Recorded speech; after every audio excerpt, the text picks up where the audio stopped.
ಆರೋಗ್ಯ ಭಾಗ್ಯ ವಾಹಿನಿಯ ವೀಕ್ಷಕರಿಗೆ ನಿಮ್ಮ ಡಾಕ್ಟರ್ ಎಸ್ ಕಣಿವಿಮಠ್, ಸ್ನಾತಕೋತ್ತರ ಸಂಶೋಧಕರು, ಆಯುರ್ವೇದ ತಜ್ಞ ಹಾಗೂ ಯೋಗ ಚಿಕಿತ್ಸಕರು ಮಾಡುವ ನಮಸ್ಕಾರಗಳು. ಹಿಂದಿನ ಸಂಚಿಕೆಯಲ್ಲಿ ಒಬೇಸಿಟಿ ಅಂದರೆ ಸ್ಥೂಲಕಾಯದ ಬಗ್ಗೆ ಮಾತಾಡ್ತಿದ್ವಿ. ಅಂದರೆ ಅದರಲ್ಲಿ ತಪ್ಪಾಗಿ ಉಪಯೋಗಿಸುವಂಥ ಕೆಲವೊಂದಿಷ್ಟು ಕಾಂಬಿನೇಷನ್ಸ್ ನೀವೇನು ಉಪಯೋಗಿಸ್ತಿರ್ತೀರಿ, ಅದರಿಂದ ಏನು ಅಡ್ಡ ಪರಿಣಾಮಗಳಾಗ್ತದೆ, ಅದು ಒಳ್ಳೇದು ಹೌದು ಅಲ್ಲೋ ಅಂತಂದು ಡಿಸ್ಕಸ್ ಮಾಡಿದ್ವಿ. ಕಮೆಂಟ್ ಸೆಕ್ಷನ್ನಲ್ಲೂ ಸಹ ಭಾಳಷ್ಟು ಚೆನ್ನಾಗಿ ಕಮೆಂಟ್ಸ್ ಹಾಕಿಯಿರಿ ಮತ್ತು ಆಸಕ್ತಿಯನ್ನು ತೋರಿಸಿರಿ. ಭಾಳಷ್ಟು ಜನ ಇಲ್ಲ ನನಗೆ ಮುಂದಿನ ಪಾರ್ಟ್ ಹೇಳ್ರಿ, ಏನಾಗ್ತದೆ ಈ ರೀತಿ ಮಾಡೋದ್ರಿಂದ, ಆರೋಗ್ಯದ ಬಗ್ಗೆ ಯಾವ ರೀತಿ ಅಡ್ಡ ಪರಿಣಾಮ ಆಗ್ತದೆ. ಸಾಮಾನ್ಯ ಮಕ್ಕಳಿಗೆಲ್ಲ ಹೇಳ್ತಿರ್ತೀರಿ. ಈಗ ಒಂದು 20 ರಿಂದ 30 ವರ್ಷದ ಹೊರಗಡೆ ಇರೋರು ಮನೆಯಲ್ಲಿ ಅದನ್ನು ಫಾಲೋ ಮಾಡ್ತಿರ್ತಾರೆ. ಸಾಮಾನ್ಯವಾಗಿ ಹೇಳ್ತಿರ್ತಾರೆ ಮನೆಯಲ್ಲಿ ಹಿರಿಯರು, ಇಲ್ಲ ಇದನ್ನು ಕೇಳಲಾರ್ದೆ, ಡಾಕ್ಟರ್ನ ಕೇಳಲಾರ್ದೆ ಯಾರೋ ಹೇಳಿದ್ರು ಅಂತಂದು ಇದನ್ನು ಮಾಡಬೇಡ, ಒಳ್ಳೇದಾಗ್ಲಿಕ್ಕಿಲ್ಲ ಅಂತಂದು. ಆದ್ರೆ ಅದನ್ನು ಕೇಳ್ತಿರೋದಿಲ್ಲ. ಶಂಕದಿಂದ ಬಂದರೆ ತೀರ್ಥ ಅನ್ನೋ ರೀತಿ ನಾವು ಡಾಕ್ಟರ್ಸ್ ಯಾರಾದರೂ ಒಂದು ಸ್ವಲ್ಪ ಗುರುತರವಾಗಿ ಹೇಳಿದಾಗ ಅದು ಮನಸ್ಸಿಗೆ ನಾಟ್ತಿರ್ತದೆ. ಆ ಕಾಳಜಿಯಿಂದ ಇದನ್ನ ನಿಮ್ಮವರೆಗೂ ತಲುಪಿಸಲಿಕ್ಕೆ ನಾನು ಪ್ರಯತ್ನ ಪಡ್ತಿರೋದು. ಏನಾಗುತ್ತೆ, ಸರಿ ಆಯ್ತು, ಈ ರೀತಿ ಕಾಂಬಿನೇಷನ್ನಲ್ಲಿ ನಾನು ಬಿಸಿನೀರು, ಜೇನುತುಪ್ಪ ಮತ್ತು ನಿಂಬೆಹಣ್ಣಿನ ರಸ ಹಾಕ್ಕೊಂಡು ನಾನು ಪ್ರತಿದಿನ ಕುಡಿತೀನಿ ಸರ್, ನನಗೆ ಏನು ಅಂಥದ್ದೇನು ಕಂಡು ಬಂದಿಲ್ಲಲ್ಲ, ನಾನು ಆರಾಮಾಗಿ ಇದ್ದೀನಿ. ಹಂಗೆ ಇಲ್ಲ, ತಪ್ಪು. ಕಂಡು ಬರ್ತದೆ, ಸಮಸ್ಯೆಗಳು ಕಂಡು ಬರ್ತದೆ. ಯಾವ ರೀತಿ ಸಮಸ್ಯೆ ಕಂಡು ಬರ್ತದೆ? ಒಂದು ಸೈಂಟಿಫಿಕಲಿ ಹೇಳೋದಾದ್ರೆ, ಮಾಡರ್ನ್ ಸೈನ್ಸ್ ಪ್ರಕಾರನೇ ಹೇಳೋದಾದ್ರೆ, ನಾವು ಯಾವಾಗ ಈ ಫ್ಯಾಟ್ ಮೆಟಬಾಲಿಸಮ್ ಅಂತೀವಿ ದೇಹದಲ್ಲಿ, ಸಾಮಾನ್ಯ ನೀವು ಈಗೇನೋ ಕೊಬ್ಬು ಕರಗಿಸೋದು ಅಂತಂದ್ರೆ ಏನೋ ಫ್ಯಾಟ್ ಮೆಟಬಾಲಿಸಮ್ನ ಜಾಸ್ತಿ ಮಾಡೋದು. ಅದನ್ನು ಯಾವ ರೂಪದಲ್ಲಿ ನಾವು ಜಾಸ್ತಿ ಮಾಡಬೇಕಾಗುತ್ತೆ? ಔಷಧಿ ತೊಗೊಂಡು ಜಾಸ್ತಿ ಮಾಡ್ತಾರೆ ಒಬ್ಬೊಬ್ರು. ಕೆಲವೊಂದಿಷ್ಟು ಜನ ನೀವು ಎಕ್ಸಸೈಸ್ ಮಾಡಿದ್ರಿ ಅಂತಂದ್ರೆ ಫ್ಯಾಟ್ ಮೆಟಬಾಲಿಸಮ್ ಸ್ಪೀಡ್ ಆಗ್ತಾ ಹೋಗ್ತದೆ. ಫ್ಯಾಟ್ ಮೆಟಬಾಲಿಸಮ್ನ ನೀವು ಅದನ್ನು ರೆಗ್ಯುಲೇಟ್ ಮಾಡಬೇಕಾದ್ರೆ ಒಂದು ಸರ್ಟೇನ್ ಲಿಮಿಟೇಷನ್ಸ್ ಇದೆ. ಆ ಲಿಮಿಟೇಷನ್ಸ್ನ ಮೀರಿ ನಿಮ್ಮ ದೇಹದಲ್ಲಿ ಫ್ಯಾಟ್ ಮೆಟಬಾಲಿಸಮ್ ಜಾಸ್ತಿ ಆಗ್ತಾ ಇದೆ ಅಂತಂದ್ರೆ, ಅಂದ್ರೆ ಕೊಬ್ಬಿನ ಒಂದು ಚಯಾಪಚಯ ಕ್ರಿಯೆ ಒಂದು ಮಿತಿಯನ್ನು ಮೀರಿ ನಡೀತಾ ಇದೆ ಅಂತಂದಾಗ ಡೆಫಿನೆಟ್ಲಿ ನಿಮಗೆ ಬರುವಂಥ ಸಮಸ್ಯೆ ಅಂತಂದ್ರೆ ಪಿತ್ತಕೋಶದ ಕಲ್ಲು ಅಂತೀವಿ ನಾವು.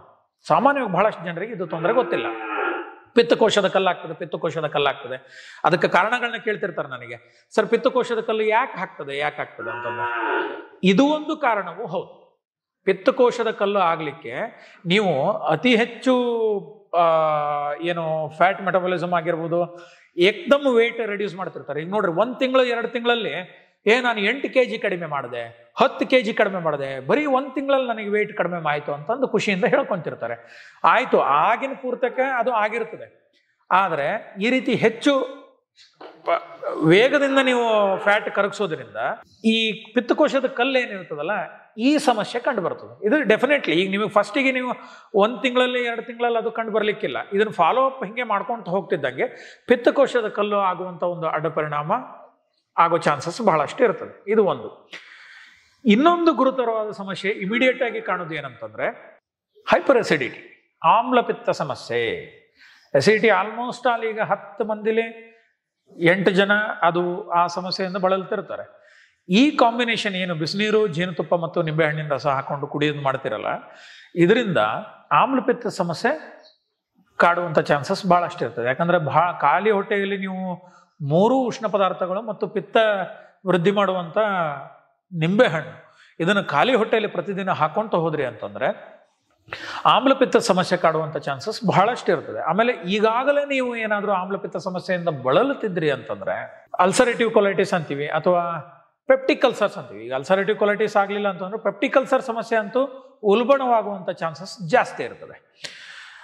ಮತ್ತು ನಾನು ಹಿಂದಿನ ಸಂಚಿಕೆಯಲ್ಲಿ ಹೇಳ್ದಂಗೆ ಧಾತುಕ್ಷಯ, ಸಾಮಾನ್ಯವಾಗಿ ನೀವು ಇದನ್ನು 1 ತಿಂಗಳು 2 ತಿಂಗಳವರೆಗೂ ಮಾಡ್ಕೊತ ಹೋಗ್ತಿದ್ದಂಗೆ ಇಮಿಡಿಯೇಟ್ ನೀವು ಅದನ್ನ ಅರ್ಥ ಮಾಡ್ಕೊಂಡ್ರಿ, ಬಿಟ್ರಿ, ಸರಿ ಇಲ್ಲ ನಾ ಇನ್ನೂ ತೆಳ್ಳಗಾಗಬೇಕು ಅಂತಂದು 2 ತಿಂಗಳು 3 ತಿಂಗಳ ಗಟ್ಟಲೆ ಕಂಟಿನ್ಯೂ ಮಾಡ್ತೋ ಹೋಗ್ತಿದ್ದಂಗೆ ವೀಕ್ನೆಸ್ ಕಂಡು ಬರ್ತದೆ ದೇಹದಲ್ಲಿ. ಸುಮ್ಮನೆ ಸುಸ್ತಾಗೋದು, ಏನೋ ಒಂಥರ ನನಗೆ ಲವಲವಿಕೆ ಇಲ್ಲದಂಗೆ ಆಗೋದು, ಇಲ್ಲ ಯಾವಾಗಲೂ ಒಂದು ಸ್ವಲ್ಪ ಸುಸ್ತಾಗುತ್ತೆ ಸರ್, ಬೇಗ ಕೆಲಸ ಮಾಡ್ಲಿಕ್ಕೆ ಆಗೋದಿಲ್ಲ, ಸ್ವಲ್ಪ ಕೆಲಸ ಮಾಡ್ತಿದ್ದಂಗೆ ನನಗೆ ಬೇಗ ಸುಸ್ತಾಗುತ್ತೆ, ಜಾಸ್ತಿ ಪೊಟೆನ್ಸಿ, ಯಾಕೋ ದೇಹದಲ್ಲಿ ಪೊಟೆನ್ಸಿ ಇದ್ದಂಗೆ ಅನ್ನಿಸ್ತಿಲ್ಲ. ಈ ರೀತಿ ಲಕ್ಷಣಗಳು ನಿಧಾನವಾಗಿ ಕಂಡು ಬರಲಿಕ್ಕೆ ಶುರುವಾಗ್ತದೆ. ಆಮೇಲೆ ಯಾರಾದರೂ ಈ ಏನು ನಾವು ಬ್ಲೀಡಿಂಗ್ ಡಿಸಾರ್ಡರ್ಸ್ ಅಂತಂದು ಹೇಳ್ತೀವಿ. ಅಂದರೆ ರಕ್ತಸ್ರಾವ ಆಗುವಂತಹ ವ್ಯಾಧಿಗಳು, ಮೂಲವ್ಯಾಧಿ ಆಗಿರ್ಬೋದು, ಯಾಕಂದ್ರೆ ಮೂಲವ್ಯಾಧಿ ಇದ್ದಾಗ ಕೆಲವೊಬ್ಬರಿಗೆ ರಕ್ತ ಮೂಲವ್ಯಾಧಿ ಅಂತಂದು ಹೇಳ್ತೀವಿ, ಮೂಲವ್ಯಾಧಿಯಲ್ಲಿ ರಕ್ತ ಬೀಳ್ತಿರ್ತದೆ, ಅದು ಆಗಿರ್ಬೋದು. ಅಥವಾ ನಾಸಾಗತ ರಕ್ತಪಿತ್ತ ಅಂತಂದು ಅಂತೀವಿ, ಅಂದ್ರೆ ಮೂಗಿನಿಂದ ರಕ್ತಸ್ರಾವ ಆಗುವುದು, ಮೂಗಿನಿಂದ ರಕ್ತಸ್ರಾವ ಆಗುವುದು. ಅಥವಾ ಈಗ ಒಬ್ಬೊಬ್ಬರಿಗೆ ಮುಟ್ಟಿನ ಸಂದರ್ಭದಲ್ಲಿ ಅತಿ ಹೆಚ್ಚು ಬ್ಲೀಡಿಂಗ್ ಆಗ್ತಾ ಇರ್ತದೆ. ಈ ಯಾವುದೇ ರೀತಿಯ ಬ್ಲೀಡಿಂಗ್ ಡಿಸಾರ್ಡರ್ಸ್ ಅಂದ್ರೆ ರಕ್ತಸ್ರಾವವಾಗುವಂತಹ ಕಾಯಿಲೆಗಳಿಂದ ಬಳಲ್ತಿದ್ದವ್ರು ಇದ್ರು ಅಂತಂದ್ರೆ ಈ ರೀತಿಯ ಕಾಂಬಿನೇಷನ್ ಇಂದ ಒಂದೇನೋ ಅದು ಡ್ರಿಂಕ್ ಇದೆ, ಇದನ್ನು ತಗೊಳ್ಳೋದು ಈ ರಕ್ತಸ್ರಾವದ ಸಮಸ್ಯೆಯನ್ನ ಜಾಸ್ತಿ ಮಾಡ್ತದೆ. ಹಾಗಾಗಿ ಈ 3 ಕಾರಣಗಳು ಮೇನ್ ನಾನು ಹೇಳಿದೆ. ಅತಿ ಹೆಚ್ಚು ಬೇಗ ಫ್ಯಾಟ್ ಕರಗಿಸೋದ್ರಿಂದ ಪಿತ್ತಕೋಶದಲ್ಲಿ ಕಲ್ಲಾಗ್ತದೆ. ಇನ್ನೊಂದು ಆಮ್ಲಪಿತ್ತ ಸಮಸ್ಯೆ, ಹೈಪರ್ ಅಸಿಡಿಟಿ ಪ್ರಾಬ್ಲಮ್ ಚಾಲು ಆಗ್ತದೆ. ಹೈಪರ್ ಅಸಿಡಿಟಿ ಪ್ರಾಬ್ಲಮ್ನಿಂದ ಬಳಲ್ತಿದ್ರು ಅಂತಂದ್ರೆ definitely they may be suffer from peptic ulcer, ಈ ರೀತಿಯ ಸಮಸ್ಯೆಗಳೆಲ್ಲ ಬರ್ಲಿಕ್ಕೆ ಚಾನ್ಸಸ್ ಇರ್ತದೆ. ಮತ್ತು ರಕ್ತಸ್ರಾವ ಆಗುವಂಥ ಯಾವುದೇ ಕಾಯಿಲೆಗಳಿಂದ ಬಳಲ್ತಿದ್ದವರಿಗೆ ಆ ಸಮಸ್ಯೆಗಳು ಜಾಸ್ತಿ ಆಗುವಂಥ ಚಾನ್ಸಸ್ ಇರ್ತದೆ. ಹಾಗಾಗಿ ಈ ಕಾಂಬಿನೇಷನ್ ಏನು ನೀವು ತೊಗೊತಿದ್ರಿ ಅಥವಾ ಇಲ್ಲಿವರೆಗೂ ಏನಾದರೂ ಫಾಲೋ ಅಪ್ ಮಾಡ್ಕೊತ ಬರ್ತಿದ್ದೀರಿ ಅಂತಂದರೆ ದಯವಿಟ್ಟು ನಿಲ್ಲಿಸಿ, ಅದನ್ನು ಫಾಲೋ ಅಪ್ ಮಾಡಬೇಡಿ, ಒಳ್ಳೆಯದಲ್ಲ. ಆ 3 ದ್ರವ್ಯಗಳೇನಿದೆ ತುಂಬ ಮಿರಾಕ್ಯುಲಸ್ ಡ್ರಗ್ಸ್, ಅದು ದೇಹಕ್ಕೆ ಬಹಳಷ್ಟು ಒಳ್ಳೆಯ ಕೆಲಸಗಳನ್ನ ಮಾಡ್ತದೆ. ಯಾವಾಗ ಅದನ್ನು ತಗೊಳ್ಳೋ ರೀತಿಯಿಂದ ತೊಗೊಬೇಕು. ನಿಂಬೆಹಣ್ಣು ಯಾವ ಥರ ತೊಗೊಬೇಕು? ಜ್ಯೂಸ್ ಮಾಡಿ ಕುಡಿಬೇಕು, ಅಥವಾ ಪಾನಕ ಮಾಡಿ ಕುಡಿಯಿರಿ, ಅಥವಾ ಊಟದಲ್ಲಿ ಈಗ ಪಲಾವ್ ಮಾಡಿದ್ರಿ ಅಥವಾ ಬೇರೆ ಏನಾದರೂ ಒಂದು ಸ್ಪೈಸಿ ಫುಡ್ ಮಾಡಿದ್ರಿ ಅಂತಂದ್ರಾಗ ಅದ್ರಾಗ ಹಿಂಡ್ಕೊಂಡು ನೀವು ಅದನ್ನು ಸೇವನೆ ಮಾಡ್ಬೋದು. ಅಥವಾ ಜೇನುತುಪ್ಪ ಊಟದ ರೂಪದಲ್ಲಿ ಮಾಡಬೇಕು, ಈಗ ಬೇರೆ ಏನೋ ಹಣ್ಣಿನಲ್ಲಿ ಹಾಕೊಂಡು ತಿನ್ನೋದು, ಈ ಥರ ಮಾಡ್ರಿ. ಅಥವಾ ಬಿಸಿನೀರು, ಬೆಳಿಗ್ಗೆ ಎದ್ದ ತಕ್ಷಣ ಬರೀ ಖಾಲಿ ಹೊಟ್ಟೆಯಲ್ಲಿ ಬಿಸಿನೀರು ಕುಡೀರಿ, ಅದು ಫ್ಯಾಟ್ ಮೆಟಬಾಲಿಸಮ್ನ ಜಾಸ್ತಿ ಮಾಡ್ತದೆ. ಅದರಿಂದ ನಿಮ್ಮ ಫ್ಯಾಟ್ ಕಡಿಮೆ ಆಗ್ತದೆ, ತೂಕ ಕಡಿಮೆ ಆಗ್ತದೆ. ಮತ್ತು ಈ ಸ್ಥೂಲಕಾಯದಿಂದ ಬಳಲ್ತಿದ್ದವ್ರು ಹೌದು ಸರ್ ಇದನ್ನು ಮಾಡಬಾರ್ದು ಅಂತಂದ್ರೆ ಮತ್ತೆ ನಾವು ಏನು ಮಾಡಬೇಕು? ಇದನ್ನು ಬಿಟ್ಟು ಬೇರೆ ಏನಾದರೂ ನಿಮಗೆ ಸೈಡ್ ಎಫೆಕ್ಟ್ ಆಗ್ಲಾರ್ದಂಥ ದಾರಿಗಳು ಬಹಳಷ್ಟಿದೆ, ಅದನ್ನು ಮಾಡ್ರಿ.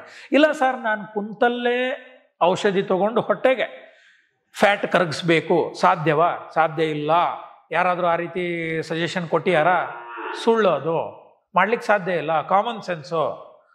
ನಿಮ್ಮ ದೇಹಕ್ಕೆ ಕೆಲಸ ಕೊಡ್ಲಾರ್ದೇನೆ, ದೇಹಕ್ಕೆ ಶ್ರಮ ಕೊಡ್ಲಾರ್ದೇನೆ ನಾನು ಫ್ಯಾಟ್ ರೆಡ್ಯೂಸ್ ಮಾಡ್ಬೇಕಂತಂದ್ರೆ ಇಟ್ ಈಸ್ ನಾಟ್ ಪಾಸಿಬಲ್.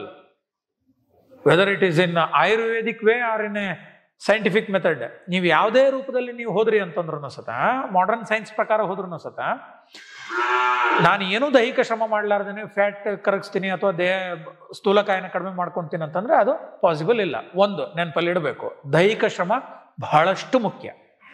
ಇನ್ನೊಂದು, ಊಟದ ನಡುವೆ ಬಾಯಿ ಆಡಿಸೋದಿರ್ಬೋದು ಅಥವಾ ಏನಾದರೂ ತಿನ್ನೋದಾಗಿರ್ಬೋದು, ಇದನ್ನು ಮಾಡಬಾರ್ದು. ಊಟದ ಸಮಯಕ್ಕೆ ಈಗ ಬೆಳಿಗ್ಗೆ 9 ಗಂಟೆಗೆ ಟಿಫಿನ್ ಮಾಡ್ತೀರಿ, 1 ಗಂಟೆಗೆ ಊಟ ಮಾಡ್ತೀನಿ, ಸಾಯಂಕಾಲ ನಾವು 7 ಗಂಟೆಗೆ ಊಟ ಮಾಡ್ತೀನಿ ಅಂತಂದರೆ ಆ ಟೈಮ್ ಕರೆಕ್ಟಾಗಿ ಮೇಂಟೈನ್ ಮಾಡಬೇಕು. ಹೊರಗಡೆ ಫುಡ್ ಯಾವುದು ತಿನ್ನಬಾರ್ದು. ಜಂಕ್ ಫುಡ್ ಆಗಿರ್ಬೋದು ಅಥವಾ ಪ್ರೊಸೆಸ್ಡ್ ಫುಡ್ ಆಗಿರ್ಬೋದು, ಹೊರಗಡೆ ಫುಡ್ ಯಾವುದು ತಿನ್ನಬಾರ್ದು. ಮನೇಲಿ ಏನು ಮಾಡಿರ್ತಾರೆ ಅದನ್ನಷ್ಟೇ ತಿನ್ನಿರಿ. ಆಮೇಲೆ ಕಾರ್ಬೋಹೈಡ್ರೇಟ್ ಇಂಟೇಕ್ ಅಂತೀವಿ ನಾವು. ಕಾರ್ಬೋಹೈಡ್ರೇಟ್ ಇಂಟೇಕ್ ಅಂತಂದ್ರೆ ಅನ್ನ ಜಾಸ್ತಿ ತಿನ್ನೋದು. ಅಕ್ಕಿಯಲ್ಲಿ ಕಾರ್ಬೋಹೈಡ್ರೇಟ್ ಜಾಸ್ತಿ ಇರುತ್ತೆ. ಬರೀ ಅಕ್ಕಿ ಅಂತಲ್ಲ, ಬೇರೆ ಅದೇ ಯಾವುದೇ ರೀತಿ ಕಾರ್ಬೋಹೈಡ್ರೇಟ್ ಹೆಚ್ಚಿಗೆ ಇರುವಂಥ ಆಹಾರ ಪದಾರ್ಥಗಳನ್ನ ಜಾಸ್ತಿ ಸೇವನೆ ಮಾಡಬೇಡ್ರಿ. ಆಮೇಲೆ ಆಹಾರದಲ್ಲಿ ಸ್ವಲ್ಪ ಸೈಂಟಿಫಿಕ್ ಆಗಿ ಅದನ್ನು ಯೋಚನೆ ಮಾಡಿ ಸೇವನೆ ಮಾಡ್ಬೇಕು. ಏನು ಕ್ಯಾಲೋರಿ ನಾವು ಹೇಳ್ತೀವಿ, ಈಗ ಒಬ್ಬ ಮನುಷ್ಯನ ಕ್ಯಾಲೋರಿ ಇಷ್ಟು ಒಬ್ಬ ಮನುಷ್ಯನಿಗೆ ಬೇಕಾಗ್ತದೆ ಅಂದರೆ ಒಂದು 1800 to 2000 or 2500 ಕ್ಯಾಲೋರಿವರೆಗೂ ಒಂದಿನಕ್ಕೆ ಒಬ್ಬ ಮನುಷ್ಯನಿಗೆ ಬೇಕು ಅಂತ ನಾವು ಹೇಳ್ತೀವಿ. ಆದರೆ ಅದು ಎಲ್ಲರಿಗೂ ಅನ್ವಯ ಆಗುವುದಿಲ್ಲ. ಕಡಿಮೆ ಕೆಲಸ ಮಾಡುವವನಿಗೆ ಕಡಿಮೆ ಕ್ಯಾಲೋರಿ ಬೇಕಾಗ್ತದೆ, ಹೆಚ್ಚಿಗೆ ಕೆಲಸ ಮಾಡುವವನಿಗೆ ಹೆಚ್ಚಿಗೆ ಕ್ಯಾಲೋರಿ ಬೇಕಾಗ್ತದೆ. ನೀವು ಯಾವ ರೂಪದ ಕೆಲಸದಲ್ಲಿ ಪ್ರತಿದಿನ ನಿಮ್ಮನ್ನು ನೀವು ತೊಡಗಿಸ್ಕೊಳ್ತೀರಿ, ಅದಕ್ಕೆ ಯಾವ ರೂಪದ ಎಷ್ಟು ಕ್ಯಾಲೋರಿ ಬೇಕಾಗ್ತದೆ ಅದನ್ನು ಕ್ಯಾಲ್ಕುಲೇಟ್ ಮಾಡಿ ಆ ಪ್ರಕಾರ ಆಹಾರ ಸೇವನೆ ಮಾಡಿ. ಹಂಗಂತಂದು ತೂಕ ಮಾಡಿ ಸೇವನೆ ಮಾಡಿರಿ ಅಂತ ನಾ ಹೇಳ್ತಿಲ್ಲ. ಒಂದು ರಫ್ಲಿ ನಿಮಗೆ ಗೊತ್ತಿರ್ತದೆ. ಅಂದರೆ ಒಂದು ಚಪಾತಿ ಅಥವಾ ಒಂದು ರೊಟ್ಟಿ ತಿಂದರೆ ಅಪ್ರಾಕ್ಸಿಮೇಟ್ಲಿ ಇಷ್ಟು ಕ್ಯಾಲೋರೀಸ್ ನನಗೆ ದೇಹಕ್ಕೆ ಬರ್ತಿರ್ತದೆ. ಉದಾಹರಣೆಗೆ ಒಂದು ರೊಟ್ಟಿ ತಿಂದ್ರಿ ಅಂತಂದರೆ, ಜೋಳದ ರೊಟ್ಟಿ ಒಂದು ರೊಟ್ಟಿ ತಿಂದ್ರಿ ಅಂತಂದ್ರೆ ಒಂದು 60 to 70 ಕಿಲೋ ಕ್ಯಾಲೋರಿ ಬರ್ಬೋದೇನೋ ನಿಮಗೆ ಮ್ಯಾಕ್ಸಿಮಮ್. ಅದು ಅದೇ ನೀವು ಚಪಾತಿ ತಿಂದ್ರಿ ಅಂತಂದ್ರೆ 100 to 150 ಕಿಲೋ ಕ್ಯಾಲೋರಿ ಬರ್ತದೆ. ಹಾಗೆ ಕ್ಯಾಲೋರಿ ಕಡಿಮೆ ಇರುವಂತಹ ಮತ್ತು ಹೊಟ್ಟೆ ತುಂಬಿದಂತಹ ಫೀಲ್ ಕೊಡ್ಬೇಕು ನಿಮಗೆ. ಅದು ಆ ರೀತಿಯ ಆಹಾರಗಳನ್ನ ಸೇವನೆ ಜಾಸ್ತಿ ಮಾಡ್ರಿ ಒಂದು. ಆಮೇಲೆ ಇಲ್ಲ ಸರ್ ನನಗೆ ಅಭ್ಯಾಸ ಆಗಿದೆ, ಬೆಳಿಗ್ಗೆ ಟಿಫಿನ್ ಮಾಡಿದೆ, ಮಧ್ಯಾಹ್ನ ಊಟ ಮಾಡಿದೆ, ಇವೇ ಎರಡರ ನಡುವೆ ನನಗೆ ಪದೇ ಪದೇ ಹೊಟ್ಟೆ ಹಸಿವಾಗುತ್ತೆ, ಏನು ಮಾಡಬೇಕು? ನೀವು ನಡುವೆ ತಿನ್ನಬೇಡ್ರಿ ಅಂತಂದ್ರೆ.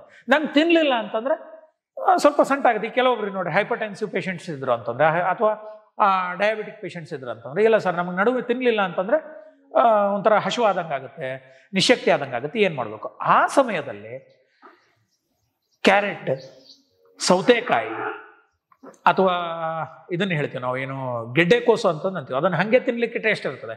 ಈ ರೀತಿ ಬಹಳಷ್ಟು ತರಕಾರಿಗಳು ಬರೀ ಬಾಯಲ್ಲಿ ಯಾವ್ದಾವ್ದನ್ನ ತಿನ್ಲಿಕ್ಕೆ ಬರ್ತದಲ್ಲ, ಆ ರೀತಿ ತರಕಾರಿಗಳನ್ನ ತಿನ್ರಿ. ಬಹಳ ಹೊಟ್ಟೆ ಹಸಿವಾಗಿತ್ತಂತಂದ್ರೆ 1-2 ಸೌತೆಕಾಯಿ ತಿಂದ್ರೆ ಏನು, ನೀವು ಹೊಟ್ಟೆ ತುಂಬ ಸೌತೆಕಾಯಿ ತಿಂದ್ರೂ ಸತ ಅದರಿಂದ ಮೈ ಬರೋದಿಲ್ಲ.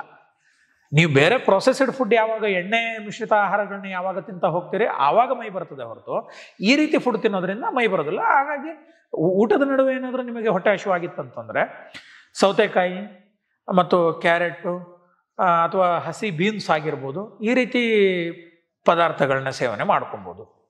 ಆಮೇಲೆ ಊಟದ ಮೊದಲು ಬಿಸಿನೀರು ಒಂದು ಗ್ಲಾಸ್ನಷ್ಟು ಬಿಸಿನೀರು ಕುಡಿದು ಆಮೇಲೆ ಊಟಕ್ಕೆ ಕುರಿ. ಯಾವಾಗಲೂ ಊಟಕ್ಕೆ ಕುರ್ಬೇಕಾದ್ರೆ ಎಲ್ಲರಿಗೂ ಅನ್ವಯ ಆಗೋದಿಲ್ಲ. ಒಂದು, ಯಾರಾದರೂ ಆಮ್ಲಪಿತ್ತದಿಂದ ಬಳಲ್ತಿದ್ರಿ ಅಂತಂದ್ರೆ ಇದನ್ನು ಫಾಲೋ ಮಾಡಬೇಡ್ರಿ. ಯಾಕಂದ್ರೆ ಅವರಿಗೆ ಇದರಿಂದ ಕೆಲವೊಂದಿಷ್ಟು ಸಿಂಪ್ಟಮ್ಸು ಜಾಸ್ತಿ ಆಗೋ ಚಾನ್ಸಸ್ ಇರ್ತದೆ.